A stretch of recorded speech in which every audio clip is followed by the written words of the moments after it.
अभी मीडिया में ये चल रहा था कि स्वामी प्रसाद मौर्य जो है चुनाव नहीं लड़ेंगे और अपना नामांकन वापस ले लेंगे। तमाम तरह की चीज़ें सामने आ रही थी। हमारे साथ मौजूद हैं और सबसे बड़ी बात है कि इनको चुनाव चिन्ह मिला है, गन्ना किसान, ऐसे चुनाव चिन्ह मिला है। ऐसे में बात करेंगे कि पहली बार अपने पार्टी से चुनाव लड़ रहे हैं।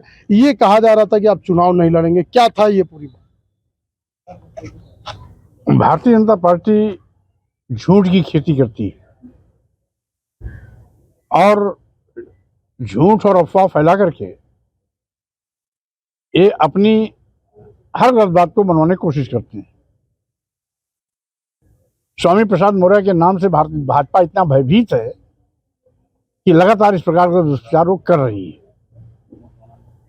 लेकिन अब तो सब स्पष्ट हो गया कि मैं चुनाव भी लड़ रहा हूं, चुनाव चिन्ह भी गन्ना किसान के रूप में मिल गया है और साथ ही साथ आज भारतीय जनता पार्टी केंद्र की सत्ता से बाहर हो रही है। 2024 लोकसभा चुनाव भाजपा की विदाई का चुनाव है, इसलिए भाजपा के बड़े नेता से लेकर के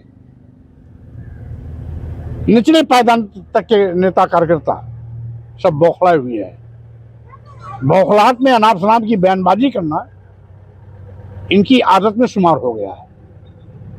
लेकिन इसके बावजूद भाजपा का विदा होना तय है।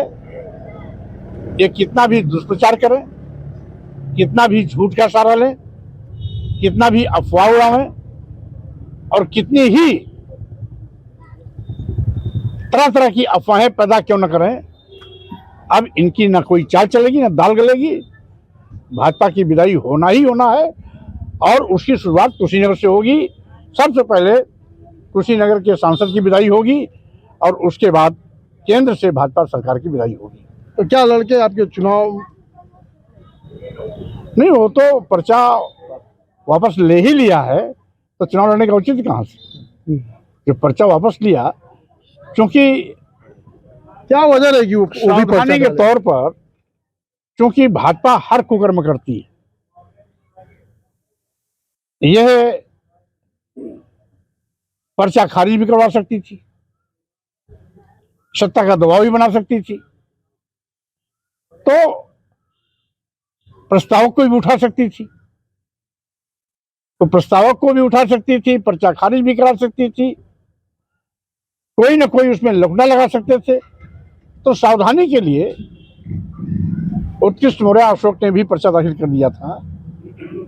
यदि कहीं इनका अतिक्रमण चलेगा तो हमारा भी चरखा दांव पहले तैयार रहना चाहिए और इसीलिए सावधानी के तौर पर किया गया था। जैसे ही मेरे तीनों पर्चे सही पाए गए, उसके बाद उत्कृष्ट मौर्य अशोक ने अपना पर्चा वापस ले लिया। तो अब तो जब पर्चा वापस ले लिया तो अब तो सारी अफवाहें भी खत्म हो गई और भारतीय जनता पार्टी का दिमाग भी दुरुस्त हो गया। अब उनका पाला स्वामी प्रसाद मौर्य से पड़ेगा, जो कहते हैं कि भंटा वाले क्या राजनीति करेंगे, भंटा वाले ही इनको कुशीनगर से भी उखाड़ फेंकेंगे और दिल्ली से भी उखाड़ फेंकेंगे, भाजपा का सुपड़ा साफ करेंगे। ऐसा कहा। ऐसे सांसद जो थे यहाँ के कुशीनगर के, उनका कहना है कि 8 लाख पार एक उनका नारा चल गया है कुशीनगर में, तो क्या लगता है? 10 लाख पार बोल रहे हैं। अब शायद मुंगेरी लाल के सपने देख रहे होंगे, उनकी तो जमानत जब होने जा रही है। 8 लाख पार 10 लाख पार की बात करना ये तो केवल बकवास है। सत्य तो यह है कि उनकी जमानत जब्त होने जा रही है। जिस तरीके से सांसद बनने के बाद जनता के प्रति अपनी जवाबदेही से वो मुकरे हैं, लोगों से मिलना जुलना बंद कर दिए, किसी के सुख दुख में नहीं शरीक हुए, किसी का कभी धेले भर का काम नहीं किए। डबल इंजन की सरकार होने के बावजूद भी धेले भर का काम कराने के लिए भाजपा के सांसद और विधायक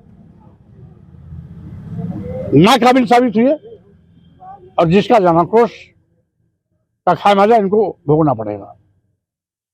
आप देख सकते हैं कि जिस प्रकार स्वामी प्रसाद मौर्य कह रहे हैं कि ये भाजपा है, कुछ भी करा सकती थी, इसलिए एक अलग से पर्चा दाखिला किया गया था कि अगर पर्चा खारिज होगा तो फिर मेरे लड़के चुनाव लड़ सकते हैं, लेकिन ऐसा कहीं कुछ नहीं हुआ और पुनः अपने सीट से ये चुनाव लड़ रहे हैं।